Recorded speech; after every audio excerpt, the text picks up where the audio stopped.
नमस्ते साथियों और प्यारे बच्चों, आर्या की पाठशाला में आप सबका बहुत बहुत स्वागत करती हूँ। और जैसा कि मैंने बोला था कि अगले एपिसोड में मैं संस्कृत की विशेषताएं आपको बताऊंगी, संस्कृत भाषा की विशेषताएं क्या क्या हैं। तो उसको मैं आपके साथ जो है आज उसकी परिचर्चा करूंगी। तो इससे पिछले एपिसोड्स में मुझे ऐसा लगता है कि आप लोग अगर कुछ नहीं पूछ रहे हैं तो इसका मतलब आप लोगों को मेरी द्वारा समझाई हुई संस्कृत के विषय में सारी जानकारी समझ में आ रही है। और फिर भी मैं आप सबके प्रश्नों का इंतज़ार करती रहूँगी, प्रतीक्षा करूँगी आप सबके प्रश्नों का कि आप लोग कुछ पूछना चाहते होंगे तो मैं ज़रूर से ज़रूर उन प्रश्नों को जो है आपके अनुसार उत्तर देने की कोशिश करूँगी। मैं जो है आपको आपके प्रश्नों के अनुसार आपको संतुष्ट कर पाऊँगी, ऐसा मुझे विश्वास है। तो चलिए संस्कृत के विषय पे अब हम आज ये बताते हैं विशेषता। चूँकि आप इसको पढ़ना है, ये हमारे सारे जो मैंने नोट्स तैयार किए हुए हैं, मैंने कई सारी किताबों के साथ पढ़ करके मैंने ये सब नोट्स मैंने अपने बनाए हैं जो मैं आप लोगों के साथ अब शेयर कर रही हूँ। तो आप इन सारे एपिसोड्स को ज़रूर से देख करके या तो इन एपिसोड्स को आप रिकॉर्ड में रखिएगा और या नोट्स बनाते चलिएगा आप खुद भी। तो आज बात करते हैं संस्कृत भाषा, संस्कृत कैसे बनी, उसके बाद फिर हम विशेषताएं उसकी पढ़ेंगे। तो संस्कृत शब्द का उद्भव कैसे हुआ, संस्कृत शब्द किस प्रकार से बना, इसको ध्यान से समझिएगा। टीचर्स खासकर जो अध्यापक हैं जिनको कि आगे पढ़ाना है वो ज़रूर से इस चीज़ को ध्यान से समझ लें और बच्चों को उस चीज़ को समझा दें कि किस प्रकार से संस्कृत, किस प्रकार से शब्द बना।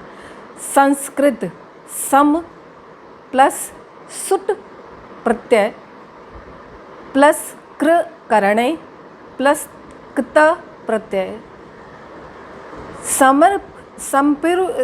समर्पयुभ्यो करोतौ भूषणे। इस सूत्र से भूषण अर्थ में सुट या सकार का आगम भूते, इस सूत्र से भूतकाल को द्योतित करने के लिए जो संज्ञा अर्थ में त प्रत्यय क्र धातु करणे या डूइंग अर्थ में, इंग्लिश में क्रे माने, मैंने आपको पिछले एपिसोड में बताया था क्रे मीन्स करना, तो क्री धातु मीन्स करने करना, डूइंग अर्थ में अर्थात विभूषित समलंकृत वेल डेकोरेटेड, इसको इंग्लिश में समझे समलंकृत या संस्कार युक्त भाषा कहा गया है। इसको अच्छे से आपने समझ लिया होगा। संस्कृत शब्द सम प्लस कृ प्लस त प्रत्यय से जोड़ करके संस्कृत बना है। संस्कृत शब्द जब मुंह से निकलता है या संस्कृत शब्द कहीं कहा जाता है तो उसको सुनते ही समझ में आ जाता है कि संस्कारवान और हमारे संस्कारों वाली भाषा है, हमारी देव भाषा है। तो इसको इस तरीके से समझते हुए ही आप इसको समझें कि ये संस्कृत भाषा ऐसी देवनिष्ठ भाषा है जो कि हमें सीधे सीधे परमात्मा से, आत्मा से हमें जोड़ती है।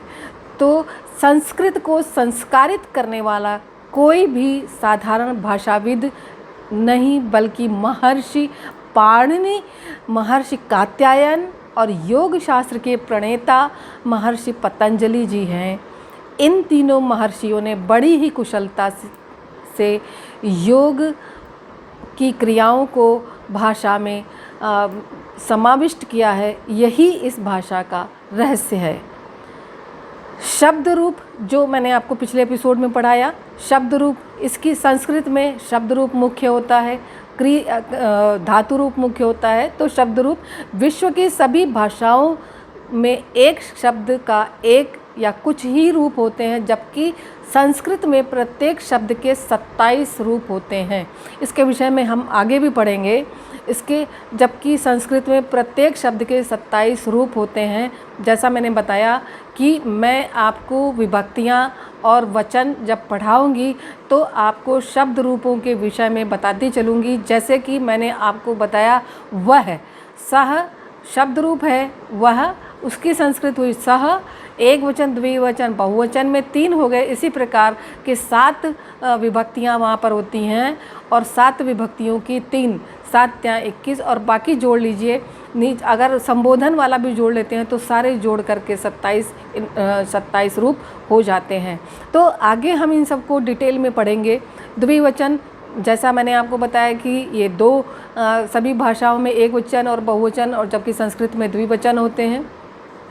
इसमें 2 वचन भी होता है, और हिंदी में और इंग्लिश में जैसा आप देखते हैं सिंगुलर एंड प्लूरल, एक वचन और बहुवचन हिंदी में, और ये एक वचन में एक ही व्यक्ति, सिंगुलर में एक ही व्यक्ति होता है, और बहुवचन में हिंदी में 2 से 1 से अधिक हो जाता है। तो संस्कृत में द्विवचन मतलब 2 भी होते हैं, द्विवचन भी होता है और बहुवचन हो जाता है मतलब 2 से अधिक। 1 से ज़्यादा द्विवचन हुआ, द्विवचन से बहुवचन, तो 2 से अधिक को बहुवचन में लिख देते हैं। तो ये सारी चीज़ें आपको संस्कृत में मिलती हैं। संस्कृत एक ऐसी मतलब समालंकृत भाषा है कि पढ़ने में आनंद आता है यदि आप अच्छी तरीके से इसको समझ लेते हैं। तो संधियाँ इसमें शब्दों को जोड़ करके, जैसे कि मैंने अभी बताया संस्कृत किस प्रकार से बना है, तो सम प्लस क्रि, सम प्लस क्रि और सकृत धातु, ये सारी मिल करके आपका जो संस्कृत बना है। इसी तरीके से संधियाँ हैं। संस्कृत भाषा में सबसे महत्वपूर्ण विशेषता है संधि, माने जुड़ाव, योग। संस्कृत में जब 2 अक्षर निकट आते हैं तो वहाँ संधि होने से स्वरूप और उच्चारण बदल जाता है। तो जैसे कि उदाहरण हम आपको आगे भी बताएंगे, संस्कृत का ही उदाहरण ले लेते हैं, जैसे कि सम, सुट, कृत और प्लस ता, सम सुट क्रि प्लस ता, संस्कृत, समकृत, तो ये चीज़ें उसमें हो जाती हैं। तो आगे चलते हैं। इसको कंप्यूटर और कृत्रिम बुद्धि के लिए सबसे उपयुक्त माना जाता है। कंप्यूटर के लिए भी इसको उपयुक्त मानते हैं। आजकल जब हमारे तकनीकी क्षेत्र में सब चीज़ें आगे बढ़ रही तो संस्कृत भी ये अच्छी है, ये विशेषताओं में है इसकी। शोध से ऐसा पाया गया है कि संस्कृत पढ़ने से स्मरण शक्ति बढ़ती है। तो आप जब पढ़ते हैं तो उसको अच्छे से याद करना शुरू कर देते हैं। तो कोई भी श्लोक है या कुछ भी याद करना, स्मरण शक्ति इसीलिए बढ़ जाती है कि उसको बार बार आपको याद करना पड़ता है। उसमें रूप हैं, धातुएं हैं, आपको बार बार याद करनी पड़ती हैं। तो जब याद करते हैं तो याद करते करते आपकी याद करने की क्षमता बढ़ जाती है। तो संस्कृत पढ़ने से ऐसा पाया जाता है कि स्मरण शक्ति बढ़ती है। संस्कृत वाक्यों में शब्दों को किसी भी क्रम में रखा जा सकता है। इससे अर्थ का अनर्थ होने की बहुत कम या कोई भी संभावना नहीं होती। आप श्लोकों को ही देख लीजिए। मूकम करोति वाचालम पंगुम लंघयते गिरिम यत कृपा तम अहम बंदे परमानंद माधवम। इसको जब हम तोड़ेंगे तो मूकम करोति, मूकम माने गूंगा, करोति कर सकता है, मूकम करोति वाचालम, वाचालम माने बोल सकता है, बोलने का काम कर सकता है। तो यहाँ पर अर्थ वाइज देखा जाए, अर्थ की तरीके से हम अगर लेते हैं तो गूंगा बोलने का काम कर सकता है। और आगे पंगुम लंघयते गिरिम, पंगुम मीन्स लंगड़ा, लंघयते माने लांघ सकता है, गिरिम माने पर्वत को। तो आप देखिएगा शब्द के अनुसार अगर हम अर्थ देखते हैं तो शब्दानुसार अर्थ जब हिंदी में इसको पढ़ेंगे तो आपको अटपटा सा लगेगा, लेकिन संस्कृत में ऐसा कुछ नहीं है। इसको रखने का एक, शब्दों को स्थिति, उसको सही सी स्थिति देने का एक तरीका होता है जिससे पढ़ने में उसमें अलंकृत वो महसूस हो, समझ में आए और पढ़ने में वो अटपटा ना लगे। और जब इसको तोड़ करके अव्यय करके पढ़ते हैं, अव्यय मीन्स उसको तोड़ करके उसको यथानुकूल शब्दों को रख देना और उसके बाद उसको हिंदी, उनकी हिंदी निकालना, तो वो चीज़ हो जाती है अन्वय या अन्वय करना। तो आगे चलते हैं। जो श्लोक मैं आपको बता रही थी उसको मैं पूरी हिंदी बता देती हूँ। पंगुम लंघयते गिरिम, जो है लंगड़ा पर्वत को लांघ सकता है। यत कृपा तमाहम बंदे परमानंद माधवम, उनकी जिनकी कृपा से, अब यहाँ पर आया है जिनकी कृपा से। अब ऊपर क्या लिखा था, मूकम करोति वाचालम, गूंगा बोलने का काम कर सकता है, लंगड़ा पर्वत लांघने का काम कर सकता है। यत कृपा तम अहम, जिनकी कृपा से, तम अहम, तम माने उन, अहम यहाँ पर दो शब्द जुड़ा हुआ है, संधि जिसको मैं बता रही थी, तम अहम, ठीक। यहाँ पर अहम की जगह पर, जो इस पिछले एपिसोड में मैंने बताया था कि आ को लिखने के लिए गुरु एस के आकार का बना दिया जाता है, तो वहाँ पर ऐसा नहीं होता कि आ को छोड़ दिया जाए, तम हम नहीं कर दिया, तम अहम, तम माने उन परमानंद माधव को, परम आनंद माधव को, अहम माने मैं, पर वंदे मैं वंदना करता हूँ, ऐसे उन परमानंद माधव की मैं वंदना करता हूँ जिनकी कृपा से गूंगा बोलने का काम कर सकता है या बोल सकता है, लंगड़ा पर्वत लांघ सकता है, ऐसे परम आनंद माधव की मैं वंदना करता हूँ। तो आप इस तरीके से समझें कि जब आप शब्दों को संस्कृत के शब्दानुसार जब आप लिख देते हैं, लिखा हुआ होता है इनको कि छंद के अनुसार, ये सब श्लोक वगैरह तो छंदों के अनुसार इनकी रचना होती है। जिस प्रकार आप हिंदी की काव्य धारा देखते, काव्य पढ़ते हैं, हिंदी के काव्यों को जब पढ़ते हैं तो उसमें भी छंदों के अनुसार शब्द इधर उधर लिखे हुए होते हैं, क्योंकि उनकी लयबद्धता बंधी होती है, उनको समालंकृत कर दिया जाता है, तो वो लयबद्धता देखी जाती है। अगर लय में नहीं होता है तो पद्य नहीं होता है, उसको हम गद्य में मान लेते हैं। तो आपको इस चीज़ से इस पर ध्यान देना होगा। तो जब हम शब्द पढ़ रहे थे तो उसमें मैंने संधि की बात करी थी, तो संस्कृत में भी ऐसा ही होता है। और अब आगे चलते हैं, अगला देख लेते हैं। संस्कृत ही एक मात्र साधन है जो क्रमशः अंगुलियों व जीभ को लचीला बनाते हैं। इसके अध्ययन करने वाले छात्रों को गणित, विज्ञान एवं अन्य भाषाएं ग्रहण करने में सहायता मिलती है, क्योंकि जब संस्कृत बहुत अच्छे से आप पढ़ लीजिएगा तो जीभ को लचीला अपने आप ही बन जाती है। तो आगे चलते हैं। संस्कृत भाषा में साहित्य की रचना कम से कम 6000 वर्षों से निरंतर होती आ रही है। इतना तो हम जानते हैं, बाकी आगे का कोई प्रमाण हमारे सामने नहीं है, लेकिन लिखा पढ़ा तो जाता ही था। सबसे पहले वेदों की रचना हुई, और जिनका कि कहा जाता है कि उनके रचयिता वेद के रचयिता जो हैं ब्रह्मा जी को माना जाता है, और ये सारे वेद उनके पुत्र संतति वगैरह मानते हैं। ये मानक हैं, सब माना हुआ है, और ये लिखा हुआ कहीं भी ऐसा प्रमाणिक ठोस प्रमाण नहीं है, परंतु ये माना गया है कि जो वेद हैं वो ब्रह्मा जी की संरचना है, ब्रह्मा जी ने उनको लिखा है।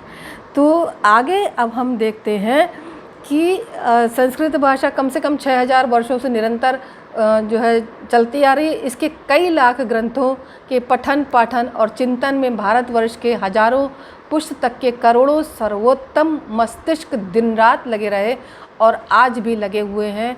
पता नहीं कि संसार के किसी देश में इतने काल तक, इतनी दूरी तक व्याप्त, इतने उत्तम मस्तिष्क में विचरण करने वाली कोई भाषा है या नहीं, शायद नहीं। दीर्घ काल खंड के बाद भी असंख्य प्राकृतिक तथा मानवीय आपदाओं को झेलते हुए आज भी 3 करोड़ से अधिक संस्कृत पांडुलिपियाँ विद्यमान हैं।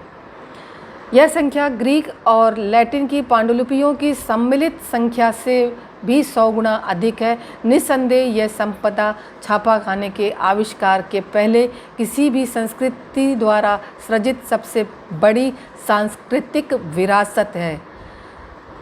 और अगला देखते हैं। संस्कृत केवल एकमात्र भाषा नहीं, अपितु संस्कृत एक विचार है, संस्कृत एक संस्कृति है, संस्कार है। संस्कृत में विश्व का कल्याण है, शांति है, सहयोग है, वसुधैव कुटुंबकम की भावना है। तो अब बात यहाँ पर सारी क्लियर हो जाती है कि संस्कृत में ही वसुधैव कुटुंबकम की भावना निहित है, क्योंकि ये हमारी संस्कृति और संस्कार सबको धरोहर, सबको अपने आप में समाहित किए हुए है। और ये एक ऐसी भाषा है जिसमें कि सारी संस्कृति, जो हमारे देश की संस्कृति, हमारे देश के संस्कार हैं, इन सबको अपने आप में उसने ढाल रखा है। इसी से निकल कर जो विद्वान थे, जब लोग संस्कृत को अच्छी तरीके से नहीं पढ़ पाते थे तो तत्कालीन प्राकृत भाषा से निकाल कर उन्होंने हिंदी की संरचना की, जो कि आज हिंदी हमारे भारत देश की राजभाषा बन गई है। और विभिन्न देशों में, विभिन्न राज्यों में इसको अभी पूरी तरह दर्जा नहीं मिला है, जिस पर भी कवायद चल रही है।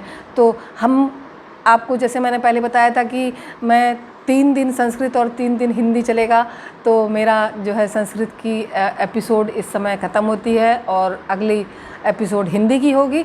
और तब तक आप लोग ये संस्कृत के तीनों एपिसोड देखिएगा और मुझे बताइएगा कि आपको इनमें से क्या चीज़ समझ में नहीं आया या क्या समझ में आ गया, क्या चीज़ आपने बहुत अच्छी तरीके से समझी। आप मुझे वहाँ पर बताइएगा, तो मैं वहाँ पर आपको उत्तर ज़रूर से दूँगी। आप क्वेश्चन वहाँ पर पुट अप कर दीजिएगा, कमेंट बॉक्स में लिख दीजिएगा। ये एपिसोड का जो है शॉर्ट क्लिप मैं अपने फेसबुक के आर्या की पाठशाला फेसबुक पर भी मैं दूंगी। आप इंस्टाग्राम पर भी मुझे फॉलो कर सकते हैं, वहाँ से भी आप जहाँ पर भी चाहें इसको सुने। और सुनने के बाद में अगर आपको लगता है कि कुछ मुझे पूछना चाहिए तो आप वहीं क्वेश्चन वहाँ पर डाल दीजिएगा, प्रश्न लिख दीजिएगा, मैं ज़रूर से उसका एपिसोड बनाऊँगी। और इसी के साथ साथ मैं चाहूँगी कि जो है चैनल को सब्सक्राइब करते चलिएगा, लोगों में शेयर करते चलिएगा, बच्चों को ज़रूर से शेयर करिएगा, और जो है ताकि उन बच्चों को लाभ मिलता रहे। इसी के साथ प्रणाम।